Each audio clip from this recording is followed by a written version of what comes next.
All right, welcome back for another episode with the founder and hardcore podcaster Sean Boyce. Welcome back, Sean. You make it sound more impressive than it is. It's not. Well, it's hardcore, man. That makes it all better. So let's talk briefly about something that is near and dear to both of our hearts. The notion of the hunting process in sales versus the farming process in sales. You and I were just playing Monday morning quarterback on looking at Reddit, looking at some of these cold outreach messages that get sent. So you and I both have just long and humorous stories about this, but definitely want to hear your take on that and how do you contextualize that with the rest of the marketing approaches out there? And how much time do you have? I feel like I talk about this in my sleep to myself, with no one listening. Hopefully, people are listening to this though. So, long story short, I came across a thread on Reddit this past week in the marketing subreddit, and the question was a good one. I genuinely have it myself because I get spammed and harassed constantly, and it's what LinkedIn DMs do you respond to? So direct messages, people outreaching you on LinkedIn. And I was particularly curious about this because I had heard yet again another pitch about how someone had magically cracked the code of generating a ridiculous amount of demand and getting you booked up with all the leads you could possibly ever want via LinkedIn. All you just do have to pay them whatever and follow their magic, which is basically just a spam machine. So in reading the responses to the threads, I just got more and more entertained as I was reading the responses because it was kind of my take too. Basically, every response was no. I never respond because everyone's trying to connect and then immediately sell me crap. And then it just keeps going deeper down that rabbit hole. And it's like, yeah, and I hate this about it. And I hate that about it. And it's like they constantly berating me. They're just harassing me because I'm not responding. And it's like all of that is just wrong all day, every day, wrong. And I think what a lot of them don't realize, this is a problem for LinkedIn, in my opinion, honestly. This becomes a larger issue. It's like, I don't think they understand just how severely people are abusing their platform to harass people and try to sell them to an extent where I think it's genuinely turning people off of LinkedIn. It's no longer kind of being seen as a platform to connect with people, unfortunately. But SalesNav subscriptions are going way up. So they're going to be laughing all the way to the bank. It's funny. I was reading a Cory Doctorow article on this. He calls it the inshitification of social media. Basically, where something starts, it's got this really great fan base. People are active, engaged. It's honest in its own way. It doesn't mean it's perfect, but it's honest. And as the corporate machine tries to turn that whatever that magic is into money, it inherently defaults to the capitalistic behaviors that make being in that environment awful.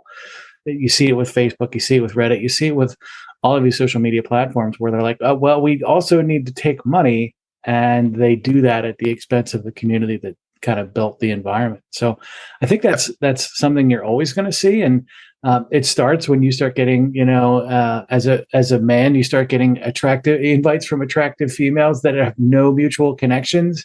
You start to see it when people are like, oh man, I really followed your stuff. I love your profile. Can we connect? And you're like, I have no idea how I would know you. You're from the other side of the country and we have no mutual connections. And they go, well, yeah. Oh yeah. I love your stuff. And so especially a telltale sign when they spell your name wrong or call you by a different name. That I feel like that's usually a good signal that they don't really know what they're doing. Yeah. Or they add the Mr. or Miss in front, just because, and you're like, wait a minute, what? This is Bart. Yeah. So all of that. A lot of people are leveraging the automation too, because some of it is just broken. So you'll literally just get character sequences in there. It's like, I think one of your variables was mislabeled. Yeah. Or I love insert field name here, your work at company X. And you're like, I never worked at company X. So apart from that, which is very much when you start looking at models like that, there's reasons why they're effective, right? I mean, for as ineffective as they are, you have this random, chance, just like a very small percentage of raindrops in a rainstorm hit you, for example, as a person. There is a chance that you hit somebody in the right place in the buying decision, in the right part of the funnel, the right part of the thing. But this is such a random act that if you don't back that up with something that's, procedural at some level, consistent and able to deliver results, I think you're setting yourself up for a nightmare scenario. Yeah, and I would swap out effective with attractive there, as in, because I think the promise is so strong and everyone wants that. Right? There's a lot of people out there, they're like, man, if I only had a steady flow of leads, that would solve all my problems. And it's like, yeah, no kidding. That's probably almost every business's biggest challenge to solve. Yeah. But the problem is looking at this as a solution and what it promises, which is large, and what it delivers, which is usually nothing. Actually, a lot of times it does worse. It actually creates damage, brand and otherwise. Then it's akin to like finding a needle in a haystack or hitting the lottery, like you're saying. Like you just get someone at the right time, messaging that resonated with them for whatever reason. And so I think now to try to like smooth that over a little bit or have a better understanding, like where's the light at the end of this tunnel and I'm lost now, because that's pretty much what happens to, I think, a lot of the people that do this. I did it years ago and it didn't work at all. It was a mess. It really needs to be a process and it needs to be consistent in terms of whatever you think you're able to achieve. If you're spamming hundreds or thousands of messages a day and you're getting like random chance, basically consistency back, what you're doing really isn't worth it. That's not what you want. Is you want a process. You want a process that can produce predictable results. But at the same time, you also shouldn't be doing anything that makes you feel like dirty or gross. Like you really just shouldn't be investing in things that are trying to take advantage of people or being slimy. Really, anything that makes you feel uncomfortable, you really shouldn't be investing in those things. Even if someone swears up and down that this is going to work for you. We've done this, we've done that, whatever. Great. I get it. Like that's just not how we do business here for the most part. And that's where like hunting's got a lot of allure. I think it steals a lot of the thunder from farming, but I think the people that really get farming right are laughing all the way to the bank. Yeah. There's two things I want to talk about with that. And I think you're right. The first thing I want to kind of talk about is, let's talk about the unintended consequences, that collateral damage that comes from a campaign that is more of a lottery ticket style approach to hunting for new business. What is the risk for a business that's doing this poorly? I got a great one. That's a great question. So there's someone in my general like vicinity in terms of geographical area that has developed a particular reputation for doing these kinds of things. And it's really like leveraging automation. I don't know that necessarily said individual is like a bad person because I don't really know them all that well personally, but they've developed a reputation for this. So it's become kind of like a running joke in circles. And like the joke is that a lot of people in my network have an example of this individual reaching out to them and spamming them with constant messages. And everyone has an example where it's just like, I'll pull up my phone, I'll show people, and I'll just scroll. Literally, it's just unlimited scrolling of just them hitting me up with messages. And half of them, one of them's got my name wrong and whatever. And it just keeps going. It's almost a running joke to better understand how long is this going to keep going. So everyone's got same type of experience with something like that. And like before you know it, like you've ruined your reputation to the extent where it isn't, that stuff can grow too, right? So like, if you do that to one person in a network that you're dabbling in, and that person tells another person, and that person also has a bad experience, before you know it, like people aren't going to want to touch you with a 10-foot pole. Like that thing starts to kind of alienate you. Now you're doing the exact opposite of what you were hoping to be able to do. So this is something that we definitely need to do, and I'll work with our team to get this done. We're going to create a horrible marketing bingo card where you can track at home the folks that have done X, Y, and Z and go, well, did he do the LinkedIn spam yet? Nope. Well, did she try the handouts at the local Panera yet? Nope, didn't see those. I think that'll be a fun little thing to talk about as we go through this. But the next thing that I want to talk about too is as you start to get in a good sort of honed in understanding of your target market, one of the things that you realize too is that not all channels, not all approaches are appropriate, right? There are tons of situations where that LinkedIn kind of approach, if you're already on LinkedIn, it might make sense as that's a place to sell LinkedIn advertising, for example, or sell something similar. But if your target market's not congregating there, if they're not doing anything on LinkedIn, you're not going to, however successful or unsuccessful a campaign may be, the right tool in the wrong place at the wrong time is never going to work. Yeah, agreed. And if folks are looking for a better answer here, because I want to shift gears maybe a little bit. We could talk a little bit about that. Curious to get your thoughts as well too. Right, farming sounds attractive, but I think people struggle with, how do I even get started with that? Or they haven't seen a lot of good examples of it, and it doesn't promise immediate results. So it can be more difficult for folks to get started with. And for those folks, I would say there's a hybrid approach here you may not have considered that I think is worth experimenting with. Realistically, that's what I was doing when I was looking for a better solution to the spray and pray model, and what ultimately became Podcast Chef, because I'm like, I don't want to just sell directly. Like, a bunch of these people are upset that I even tried to do that. So that feels wrong. I'm not comfortable with it, and I don't like bothering people. So I'm just not going to do that. Instead, I was like, well, what if I chose from like one of 5 different things I could invite them to or do for them or whatever? And it was like blog articles, videos, podcasts, whatever.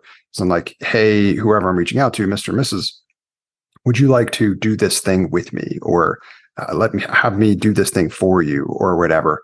And the response was dramatically better. It was night and day. And I felt a lot more comfortable with the experience as well too. Now, the reason why we ultimately built Podcast Chef was because out of all those ones that I tried, podcasting, like, hit, for whatever reason, head and shoulders above all those other options, a much stronger response. But the point is, I was offering people I was reaching out to something of value, as opposed to, hey, I would like to talk to you about your car's extended warranty, right? Like, it's become a running joke, right? Like, nobody wants to hear messages like that randomly from someone who's just immediately trying to sell them stuff.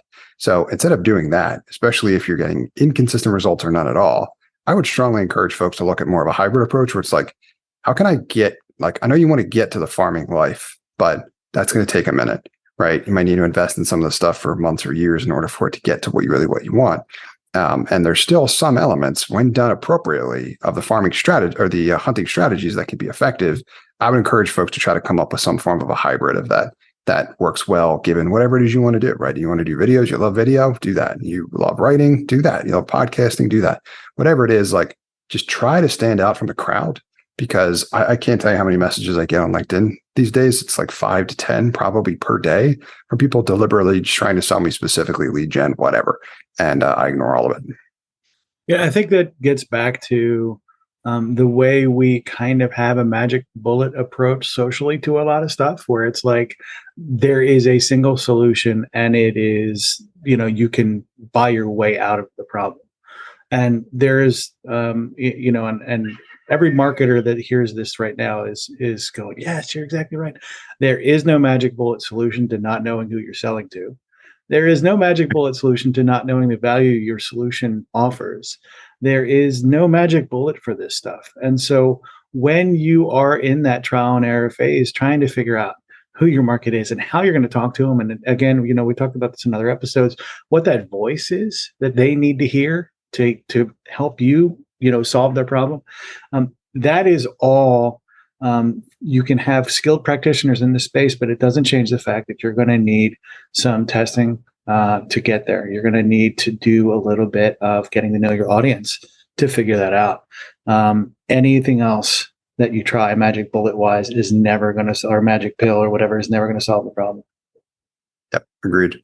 And if we want to add a kicker, especially for this episode, I don't know if we've mentioned it yet or not. Well, we talked about the Reddit thread, but we should include the Reddit thread if anybody's looking for some hilarious responses to whether or not they ever respond to LinkedIn DMs. Oh my God. And I'll tell you, I'm so embarrassed because every time I see, like, the messages are getting more earnest and more sincere.